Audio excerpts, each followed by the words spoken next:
রাজধানীতে এক বিশেষ অভিযানে ৪৭টি মাথার খুলি ও বিপুল পরিমাণ হাড় সহ কঙ্কালচোর চক্রের ৪ সদস্যকে আটক করেছে পুলিশ।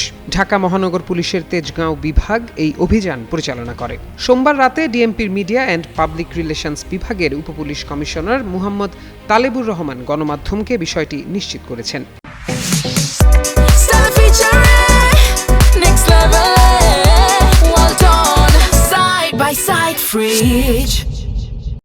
পুলিশ জানায়, আটক ব্যক্তিরা দীর্ঘদিন ধরে বিভিন্ন স্থান থেকে মানবদেহের কঙ্কাল ও হাড়গোড় চুরির পর তা বিক্রি করত।